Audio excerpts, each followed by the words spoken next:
পেঁয়াজ, কাঁচামরিচ, আলু আমদানি ও বাজার দর নিয়ে আরো জানাতে হিলি থেকে যোগ দিচ্ছেন আমাদের সহকর্মী সাজ্জাদ হোসেন। সাজ্জাদ, হিলি স্থলবন্দরে কি পরিমাণে পণ্য খালাসের অপেক্ষায় রয়েছে, আর স্থানীয় যে সকল বাজারগুলো রয়েছে সেগুলোতে এসবের দাম কেমন দেখছেন? প্রিয় নম্বর সেট করে বিকাশে সেন্ড মানি করুন ফ্রি।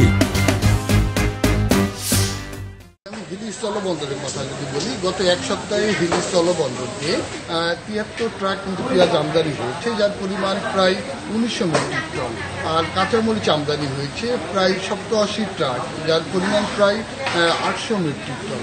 অর্থাৎ এসব যে পণ্য সেটা কিন্তু আমদানি অব্যাহত রয়েছে। তবে আমরা খোলা বাজারে এসে কিন্তু চিত্র কিছুটা আলাদা পাচ্ছি।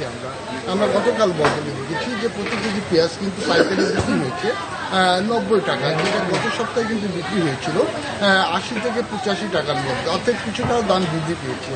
আর কাঁচামরিচ আমরা দেখেছিলাম গত দুদিন আগেও কিন্তু বন্দরে প্রতি কেজি পাইকারি বিক্রি হয়েছিল ১৩০ থেকে ৪০ টাকার মধ্যে, কিন্তু আজকে আমরা দেখছি যে বিক্রি হচ্ছে ১৭০ থেকে ৮০ টাকা। আর খুচরা বাজারে কিন্তু সেটা আরও ২০ টাকা বৃদ্ধি পেয়ে বিক্রি হচ্ছে ২০০ টাকা।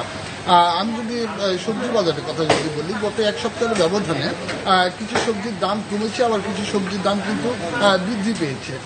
গত সপ্তাহে কিন্তু প্রতি কেজি বেগুন বিক্রি হয়েছিল ৭০ থেকে ৮০ টাকা, সেটা কিন্তু বিক্রি হচ্ছে ৫০ টাকার মধ্যে। পানি কচু যাকে বলা হয় বিক্রি হয়েছিল ৭০ থেকে ৮০ টাকার মধ্যে, সেটি কিন্তু বিক্রি হচ্ছে ৫০ টাকা। আর কিছু বিক্রি হচ্ছে ২০ টাকা, যেটা গত সপ্তাহে বিক্রি হয়েছিল ২৫ থেকে ৩০ টাকার মধ্যে। তো আমদানি যারা ব্যবসায়ী রয়েছেন তো তারা বলছেন যে আসলে পণ্য সরবরাহ কম রয়েছে, যার কারণে কিছুটা দাম বৃদ্ধি পেয়েছে।